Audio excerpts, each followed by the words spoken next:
दोस्तों जब Bharat arrow India में और उसके बाद हुए डेवलपमेंट्स में जहां पर SU-57 पहली बार भारत आया था, F-35 का ऑफर भारत को दिया गया था, इस सब में बिजी था। यहां पर यूएस अपने F-16 एयरक्राफ्ट के साथ आया था, तो वहीं पर फ्रांस अपने रेफाल्स को लेके आया था। इसके अलावा A400 जो ट्रांसपोर्ट एयरक्राफ्ट है वो भी फ्रांस की तरफ से आया था। वहीं पर पाकिस्तान ने एक बड़ा माइलस्टोन यहां पर अचीव किया है। वहीं पर जो सऊदी अरब है उसने अपने टॉर्नेडो एयरक्राफ्ट F-15 और EF-2000 जैसे एयरक्राफ्ट यहां पर प्लेस किए। पाकिस्तान ने यहां पर अपना JF-17 का लेटेस्ट वेरिएंट JF-17 ब्लॉक 3 जो एयरक्राफ्ट है उसके साथ यहां पर आया था। और ये जो बड़ी एयर एक्सरसाइज है वो दुनिया में काफी ज्यादा इंपॉर्टेंट मानी जाती है। इसी तरह सऊदी अरब भी इस एयर एक्सरसाइज को कंडक्ट कराता है, जहां पर मिडिल ईस्ट के देश और NATO countries along with US participate करता है। तो इस बार की इस एडिशन में 15 से ज्यादा देशों ने पार्टिसिपेट किया था। मोहतरम नाजरीन, इंडियन मीडिया पाकिस्तान और इंडिया की एयरफोर्स की हमेशा खबरें चलाता रहता है। इंडियन मीडिया की कोशिश होती है कि किसी न किसी तरीके से पाकिस्तान को नीचा दिखाया जाए। सऊदी अरब ने हाल ही में एयर नुमाइश मुनक्किद की थी, जिसमें पाकिस्तान समेत दुनिया भर के ताकतवर तरीन 15 ममालिक ने शिरकत की। पाकिस्तान ने भी अपने JF-17 ब्लॉक 3 के साथ उसमें शिरकत की।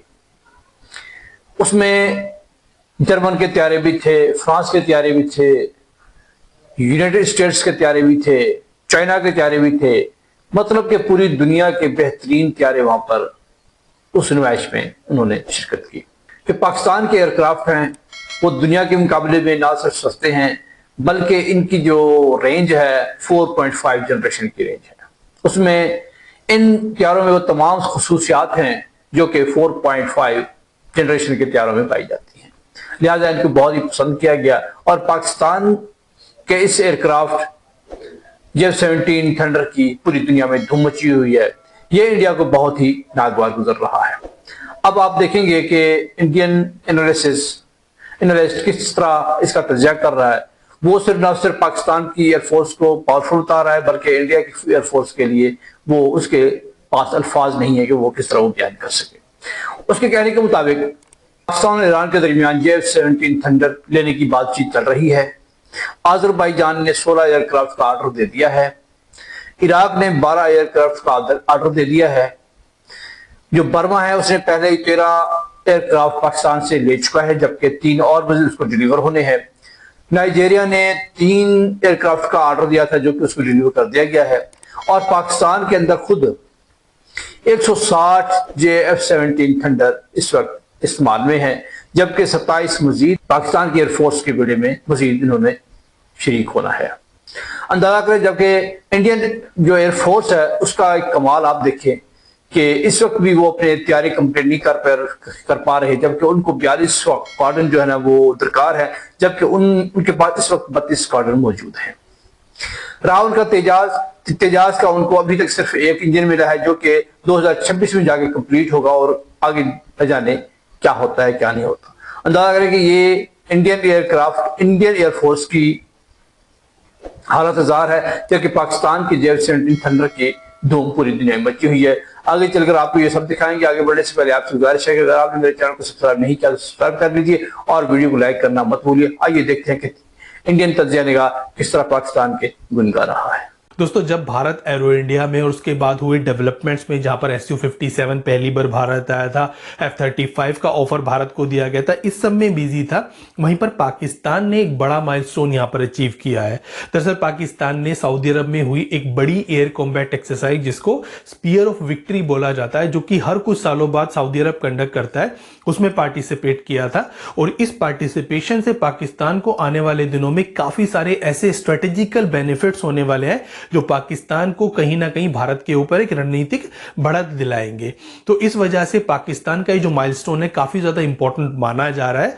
और ये जो बड़ी एयर एक्सरसाइज है वो दुनिया में काफी ज्यादा इंपॉर्टेंट मानी जाती है। तो जिस तरह से भारत ने कुछ समय पहले एक बड़ी एयर एक्सरसाइज जिसका नाम तरंग शक्ति था, जहां पर 30 से ज्यादा देशों ने पार्टिसिपेट किया था, वो कंडक्ट कराई थी, इसी तरह सऊदी अरब भी इस एयर एक्सरसाइज को कंडक्ट कराता है, जहां पर मिडिल ईस्ट के देश और NATO countries along with US participate करता है। तो इस बार की इस एडिशन में 15 से ज्यादा देशों ने पार्टिसिपेट किया था। यहां पर यूएस अपने F-16 एयरक्राफ्ट के साथ आया था, तो वहीं पर फ्रांस अपने रेफाल्स को लेके आया था। इसके अलावा A400 जो ट्रांसपोर्ट एयरक्राफ्ट है वो भी फ्रांस की तरफ से आया था। वहीं पर जो सऊदी अरब है उसने अपने टॉर्नेडो एयरक्राफ्ट F-15 और EF-2000 जैसे एयरक्राफ्ट यहां पर प्लेस किए। पाकिस्तान ने यहां पर अपना JF-17 का लेटेस्ट वेरिएंट JF-17 ब्लॉक 3 जो एयरक्राफ्ट है उसके साथ यहां पर आया था। वहीं यूके अपना टाइफून और यहां पर अपने टॉर्नेडो जैसे एयरक्राफ्ट को लेकर के आया था। तो कुल मिलाकर के जितनी भी बड़ी बड़ी यहां पर देश हैं और स्पेशली जो यूरोप की जो बड़ी बड़ी एयरफोर्सेज है वो यहां पर आई थी। काफी सारे देश ऐसे भी थे जो कि एज अ ऑब्जर्वर यहां पर आए थे, जिसमें ऑस्ट्रेलिया, जॉर्डन, मोरक्को, इटली जैसे देशों का नाम आता है। तो ये सारे देश इस समय जो सऊदी अरब की एक्सरसाइज थी उसमें पार्टिसिपेट कर रहे थे। और ये जो एयर एक्सरसाइज है उससे इन सभी देशों की जो एयरफोर्सेज हैं उनके बीच में एक समन्वय बनाने के लिए और उनकी जो आपसी उनका बीच में सहयोग है वो बनाने के लिए एक बहुत अच्छा और एक आइडियल एनवायरनमेंट यहां पर क्रिएट हुआ था। और पाकिस्तान को इस सब से यहां पर बहुत ज्यादा फायदा पहुंचा है। तो इस तरह से आज के हमारे सेशन में हम पाकिस्तान की इसी एक बड़ी एयर एक्सरसाइज में पार्टिसिपेशन के बारे में बात करेंगे, जानेंगे कि पाकिस्तान का ये जो JF-17 ब्लॉक 3 एयरक्राफ्ट है जिसको पाकिस्तान यहां पर लेकर के गया है, ये अपने प्रीवियस वेरिएंट यानी कि JF-17 ब्लॉक 2 से कितना ज्यादा डिफरेंट है और पाकिस्तान को आने वाले दिनों में इस बड़ी एयर एक्सरसाइज से क्या फायदे होने वाले हैं। तो शुरू करते हैं हम अपना आज का सेशन। सो दोस्तों सबसे पहले बात करते हैं उस माइलस्टोन के बारे में, क्योंकि आप भी सोचेंगे कि यार पाकिस्तान ने एक एयर एक्सरसाइज में ही तो पार्टिसिपेट किया, इसमें माइलस्टोन अचीव करने जैसा क्या है। तो दरअसल पाकिस्तान ने इस एयर एक्सरसाइज में पार्टिसिपेट किया, ये माइलस्टोन अचीव करना नहीं है, बल्कि किस एयरक्राफ्ट के साथ यहां पर पार्टिसिपेट किया है। तो पाकिस्तान ने यहां पर JF-17 ब्लॉक 3 जो कि JF-17 का लेटेस्ट वेरिएंट है उसके साथ इस एयर एक्सरसाइज में पार्टिसिपेट किया है और ये माइलस्टोन अचीव करने जैसा है। दरअसल JF-17 ब्लॉक 3 भारत के LCA Mark 2 के इक्विवेलेंट माना जाता है और आज के दिन में JF-17 इस बड़ी एयर एक्सरसाइज में पार्टिसिपेट कर रहा है, जबकि हमारा LCA तेजस Mark 2 अभी ग्राउंड पर ही नहीं है, यानी कि उसका पहला प्रोटोटाइप भी बन करके तैयार नहीं हुआ है। जबकि पाकिस्तान अपने इस एयरक्राफ्ट को एक बड़ी इंटरनेशनल एयर एक्सरसाइज में पार्टिसिपेट करा रहा है। तो ये बड़ा एक माइलस्टोन अचीव करने जैसा है, जहां पर भारत का जो तेजस Mark 2 है वो 2026 में तो उसका पहला प्रोटोटाइप बनकर ही तैयार होगा। तो उसको इंडक्शन करते करते तो 2030 का जो टाइम है वो भी निकल जाएगा। तो 2030 के बाद ही हम सोच सकते हैं कि जो तेजस Mark 2 है वो कहीं किसी बड़ी एयर एक्सरसाइज में पार्टिसिपेट कर पाएगा। तो ये एक बड़ा माइलस्टोन पाकिस्तान ने अचीव किया है और भारत के ऊपर एक तरह से रणनीतिक बढ़त यहां पर ली है, क्योंकि पाकिस्तान मानता है कि जो उसका ये एयरक्राफ्ट है वो 4.5 जनरेशन का एयरक्राफ्ट है और टॉर्नेडो, टाइफून, रेफाल इन सब की कंपैरिजन का एयरक्राफ्ट है। और जब आपने एयरक्राफ्ट को, अपने वेपन को इस बड़ी एयर एक्सरसाइज में पार्टिसिपेट कराते हैं, उन देशों के एयरक्राफ्ट के साथ अगर उसको प्लेस करते हैं तो उसकी मार्केट वैल्यू भी यहां पर काफी ज्यादा बढ़ जाती है। अब इस सब के बारे में डिस्कस करने से पहले मैं आपको बताना चाहता हूं कि JF-17 ब्लॉक 3 जो एयरक्राफ्ट है वो अपने प्रीवियस वेरिएंट यानी कि JF-17 ब्लॉक 2 एयरक्राफ्ट से कितना ज्यादा डिफरेंट है, क्योंकि सभी लोग JF-17 को जंक फाइटर बोलते थे। ये हालांकि इसका नाम तो जॉइंट फाइटर है बट उसको जंग फाइटर बोला जाता है।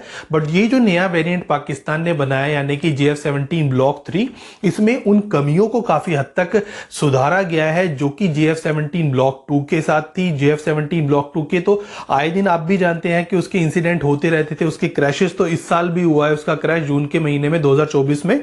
तो ये जो एयरक्राफ्ट है वो अभी लेटेस्ट एयरक्राफ्ट बनकर के आया है। इसमें काफी सारी ऐसी चीजें हैं जो कि काफी इंप्रेसिव है और माना जाता है कि जो चाइना का J-20 यानी कि जो उसका 5th जनरेशन एयरक्राफ्ट है उसके काफी सारे ऐसे क्रिटिकल डिजाइन एलिमेंट्स हैं जो कि इस एयरक्राफ्ट के अंदर भी यहां पर इनकॉर्पोरेट किए गए हैं। तो इसके अंदर काफी सारी ऐसी टेक्नोलॉजीज यूज की गई हैं जो कि 5th जनरेशन एयरक्राफ्ट के अंदर भी होती हैं।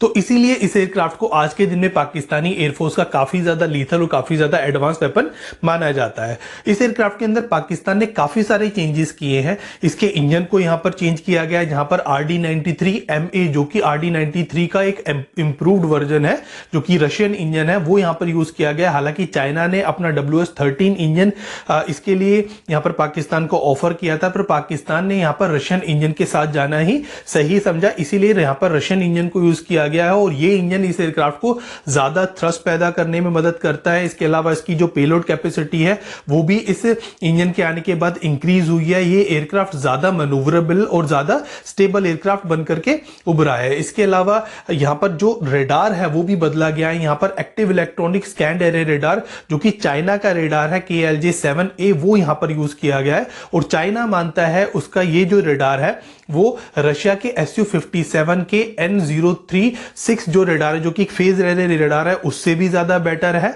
और कुछ एक्सपर्ट ये भी क्लेम करते हैं कि यहां पर जो यूएस के F-35 के अंदर रेडार लगाया गया है, जो कि AN/APJ-81 रेडार है, उससे भी ज्यादा बेटर है। हालांकि चाइनीज लोगों के जो दावे हैं वो उनमें कितनी सच्चाई है ये तो हम नहीं कह सकते, बट फिर भी यहां पर जो active electronic scanned array radar यहां पर यूज किया गया है वो माना जा रहा है काफी ज्यादा कैपेबल है। और इस एयरक्राफ्ट की जो ओवरऑल सिचुएशनल अवेयरनेस है उसको बढ़ाने में यहां पर काफी ज्यादा इसकी हेल्प करने वाला है। कई सारे टारगेट्स को साइमल्टेनियसली ट्रैक एंड उन सभी टारगेट्स को डिस्ट्रॉय करने की कैपेबिलिटी ये रेडार रखता है। इसके अलावा ये रेडार इस एयरक्राफ्ट को कुछ स्टेल्थ कैपेबिलिटी भी प्रोवाइड करता है। तो इस तरह से ये रेडार इस एयरक्राफ्ट की जो पावर है, जो उसकी लिथैलिटी है, उसको काफी ज्यादा एनहांस करता है। इसके अलावा इसके अंदर न्यू ग्लास कॉकपिट को यूज किया गया। यहां पर head mounted display, head mounted site system, इसके अलावा यहां पर हेड अप डिस्प्ले और जो एक मल्टी फंक्शनल डिस्प्ले है, ये सभी यहां पर यूज किए गए हैं, जो कि एक एडवांस एवियोनिक्स का पार्ट है। तो वो सब यहां पर हमें देखने को मिलता है। इन सब के अलावा इसके लैंडिंग गियर्स के अंदर भी चेंजेस किए गए हैं। इसके फ्लाइट कंट्रोल सिस्टम को भी इंप्रूव किया गया है। यहां पर डिजिटल फायर कंट्रोल सिस्टम भी यहां पर यूज किया गया है। तो कुल मिलाकर के इस एयरक्राफ्ट के अंदर काफी सारे ऐसे चेंजेस किए गए हैं जिससे एयरक्राफ्ट बहुत ज्यादा लीथल बन गया है। अगर बात करें इसके आर्मामेंट्स की, तो ये कई तरह के आर्मामेंट्स को ले जा सकता है, जहां पर air to air missile, air to surface missile, anti radiation missile, even nuclear missiles को भी ये ले जा सकता है। तो यहां पर जो नई मिसाइल इसके साथ इंकॉर्पोरेट की गई हैं वो है PL-10 और PL-15 जैसी मिसाइल्स, जो कि लॉन्ग रेंज की बियॉन्ड विजुअल रेंज मिसाइल्स है। तो ये बियॉन्ड विजुअल रेंज कैपेबिलिटी है इसकी, वो यहां पर एनहांस की गई है। वहीं पर तैमूर एयर लॉन्च मिसाइल और राड जैसी जो सुपरसोनिक क्रूज मिसाइल्स हैं वो भी इसके साथ इंटीग्रेट की गई हैं। तो कुल मिलाकर की जो इसका वेपन बेस है वो भी यहां पर इंक्रीज किया गया है। इसमें 8 हार्ड पॉइंट्स है, जहां पर ड्यूल पैनल का भी ऑप्शन यहां पर दिया गया है। तो क्योंकि इसकी पेलोड कैपेसिटी इंक्रीज हुई है, तो कई तरह के पॉड्स, कई तरह के जैमिंग पॉड्स, कई तरह के इलेक्ट्रॉनिक वॉरफेयर जो से रिलेटेड जो सूट्स हैं वो यहां पर इंटीग्रेट किए गए हैं। और उसकी इलेक्ट्रॉनिक वॉरफेयर जो कैपेबिलिटी है उसको यहां पर एनहांस किया गया है। तो कुल मिलाकर के 4.5 जनरेशन का एयरक्राफ्ट बनाने के लिए जो टेक्नोलॉजीज, जो कैपेबिलिटीज इस एयरक्राफ्ट को प्रोवाइड की जा सकती थी, वो सभी प्रोवाइड यहां पर पाकिस्तान ने करने की कोशिश की है। तो इस तरह से पाकिस्तान ने इस एयरक्राफ्ट को आज के दिन में काफी ज्यादा एडवांस और काफी ज्यादा लीथल डेवलप कर लिया है। अब पाकिस्तान ने यहां पर JF-17 ब्लॉक 3 के साथ जब इस एयर एक्सरसाइज में पार्टिसिपेट करने के लिए अपनी इन एयरक्राफ्ट को भेजा, तो पाकिस्तान से सऊदी अरब का जो डिस्टेंस है वो इन एयरक्राफ्ट ने कवर किया। और यहां पर इन एयरक्राफ्ट को एक यूनिक लॉन्ग रेंज जो मिशन है उसको कंडक्ट करने के लिए एक तरह से यहां पर प्रैक्टिस करने का मौका मिला। यहां पर इन फ्लाइट रिफ्यूलिंग की गई। तो पाकिस्तान के इस एयरक्राफ्ट की लॉन्ग रेंज मिशन की जो कैपेबिलिटी है वो इस एयर एक्सरसाइज में पार्टिसिपेट करने से ही प्रूव हुई। इसके अलावा ये जो एयरक्राफ्ट है, क्योंकि ये सिंगल इंजन एयरक्राफ्ट है, वो ज्यादातर कंट्रीज जो कि किसी एयरक्राफ्ट को किसी दूसरी कंट्री में भेजती हैं वो सिंगल इंजन एयरक्राफ्ट को भेजने से परहेज करती हैं। इसलिए भारत भी अपने ज्यादातर सिंगल इंजन एयरक्राफ्ट को, जैसे कि मिराज है, उसको इतने दूर की फ्लाइट्स के लिए नहीं भेजता। हमने ज्यादातर आज तक अपने जो एयरक्राफ्ट भेजे भी हैं उसमें सुखोई को हम भेजते हैं जो कि डबल इंजन है, या फिर जैगवार को भेजते हैं, वो भी एक डबल इंजन एयरक्राफ्ट है। तो ये एक सिंगल इंजन एयरक्राफ्ट को इतनी दूर की फ्लाइट पर भेजना भी एक माइलस्टोन अचीव करने जैसा ही है। इसके अलावा अगर आप इस पिक्चर में देखें तो इस पिक्चर के अंदर आपको दिखाई देगा JF-17 के साथ रफाल, टाइफून, यहां पर टॉर्नेडो, F-16, F-15 इस तरह के एयरक्राफ्ट है। अब ये जो वेस्टर्न एयरक्राफ्ट है इनके साथ जब JF-17 ने यहां पर इस एयर एक्सरसाइज के अंदर पार्टिसिपेट किया है, तो ऑब्वियसली बात है कि यहां पर इंटर ऑपरेबिलिटी के लिए यहां पर काफी सारी जॉइंट फ्लाइट्स भी यहां पर कंडक्ट की गई गई होंगी। और जब ये ज्वाइंट फ्लाइट्स यहां पर कंडक्ट की गई तो पाकिस्तान को कुछ हद तक रफाल, जो कि भारत का लेटेस्ट वेपन है और भारत मानता है कि ये भारत के फ्लीट में सबसे एडवांस वेपन है, उसकी कहीं ना कहीं उसके साथ प्रैक्टिस करने की यहां पर एक अपॉर्चुनिटी पाकिस्तान को मिली। तो पाकिस्तान ने यहां पर रफाल के साथ, यूरोफाइटर टाइफून के साथ, F-15, F-16 जैसे एयरक्राफ्ट के साथ यहां पर जब इस एयर एक्सरसाइज को कंडक्ट किया होगा तो रफाल की कमियां, उसकी स्ट्रेंथ पाकिस्तान ने बहुत हद तक जज कर ली होगी। अब आप मुझे बताइए कि आपको कोई एयर एक्सरसाइज पिछले कई सालों में याद आती है जहां पर भारत ने JF-17 या उसके किसी वेरिएंट या फिर किसी चाइनीज एयरक्राफ्ट, इवन J-10C के साथ भी कहीं पर जॉइंट एक्सरसाइज में पार्टिसिपेट किया है? भारत ज्यादातर अमेरिकन एयरक्राफ्ट के साथ किसी एयर एक्सरसाइज में पार्टिसिपेट करता है, वेस्टर्न एयरक्राफ्ट के साथ पार्टिसिपेट करता है। तो भारत को किसी भी चाइनीज एयरक्राफ्ट के साथ एक्सरसाइज करने का कोई भी एक्सपीरियंस आज के दिन में नहीं है, जबकि पाकिस्तान के पास हर एक इंडिया के जो वेपन्स हैं उनके साथ एक्सरसाइज करने का एक ब्रीफ, जो एक एक्सपीरियंस है, वो पाकिस्तान ने ऑलरेडी ले लिया है। और शायद कहीं ना कहीं पाकिस्तान को इस चीज का फायदा, जो बालाकोट एयर स्ट्राइक के बाद पाकिस्तान ने रिटेलिएट किया था, जहां पर जिसको ऑपरेशन स्विफ्ट रिजॉर्ट बोला जाता है, उसके दिन यहां पर मिला था। क्योंकि बहुत सारे आप में से भी अब इस चीज को लेकर के मुझे गालियां देंगे कि भारत का होकर के मैं ये क्या बात कर रहा हूं। तो देखिए, भारत का तो जरूर हूं, बट यहां पर कुछ कमियां और कुछ अपनी फेलियर्स को भी यहां पर एक्सेप्ट करना चाहिए। क्योंकि स्विफ्ट रिजॉर्ट में बहुत हद तक अगर आप कहें तो भारत का उस दिन एक बुरा दिन था, और भारतीय एयरफोर्स ने जो ऑपरेशन बंदर में यहां पर अचीव किया था वो यहां पर सेकंड डे पर, यानी कि जो ऑपरेशन स्विफ्ट रिजॉर्ट था उसके दिन बहुत हद तक भारत ने काफी सारी चीजें लूज की थी। भारत ने अपना ही एक जो हेलीकॉप्टर है वो अपनी मिसाइल से मार गिराया था, जिसको ब्लू जोन ब्लूज बोला जाता है इंसिडेंट में, तो वो यहां पर हुआ था। इसके अलावा पाकिस्तान के एयरक्राफ्ट आए और पाकिस्तान के एयरक्राफ्ट बिना किसी डैमेज के वापस भी चले गए। हमने अभिनंदन वर्धमान के एयरक्राफ्ट को और अभिनंदन वर्धमान को भी ऑलमोस्टली यहां पर खो दिया था। उस दिन हमारे जो मिशन थे वो बहुत हद तक उस तरह नहीं चले जिस तरह हमें उनको चलाना चाहिए था।